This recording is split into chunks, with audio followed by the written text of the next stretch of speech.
उत्तर प्रदेश कौशाम्बी में एक निर्वाचन रैली रे जोगदे केंद्र गृहमंत्री अमित शाह कांग्रेस उपरे कड़ा टिप्पणी देइछन्ति। अमित शाह कहिछन्ति जे कांग्रेस चाहूछि आमे पाकिस्तान को सम्मान करू।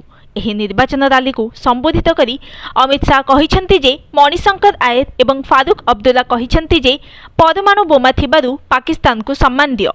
पाकिस्तान दखल करिथिबा काश्मीर कथा कुह नाही। तेबे शाह कहिछन्ति राहुल बाबा जदि आपण परमाणु बोमा को डरिबाकू चाहन्ति तेबे डरंतु, आमे भयभीत नुहे। पाकिस्तान अधिकृत काश्मीर भारतर अटे एवं आमे एहाकू फेराई आनबु बोली कहिछन्ति शाह। से आहुरी कहिछन्ति कांग्रेस काश्मीर को वर्ष वर्ष धरी साबत पुओ परि रखिथिला, किंतु आमे 2019 अगस्ट 5 रे धारा 370 रद्द करिथिलु। सेठारे आतंकवाद को समाप्त करी आमर सीमा सुरक्षित करिथिलु। भोट बैंक तुष्टिकरण पाई कांग्रेस एवं समाजवादी पार्टी को समालोचना करी अमित शाह कहिछन्ति जे एही राजनीतिक पार्टी भव्य राम मंदिर निर्माण को 70 वर्ष विलंब करिछन्ति। आमे तांकु मंदिरर उद्घाटन पाई निमंत्रण करिथिलु, किंतु भोट बैंक जोगु से आसी नथिले।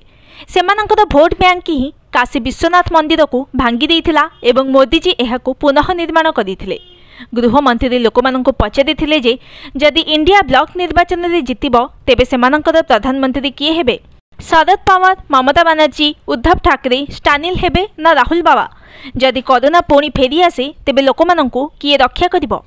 प्रधानमंत्री नरेंद्र मोदी ही थिले जी 130 कोटी लोकंकु टीकाकरण कराजिबा पई सुनिश्चित करिथिले। जेतेबेले टीकाकरण आरंभ हैला अखिलेश यादव कहिथिले जे यह मोदींकर टीका, किंतु परे चुपचाप निज अंधार रे निज पत्नी सहित टीकाकरण करने जाइथिले। अमित शाह आहुरी मध्य कहिछन्ति जे सपा शासन काल रे लैंड माफिया सक्रिय थिला, किंतु योगी आदित्यनाथ माफिया को राज्य बाहर को फिंगी देइछन्ति।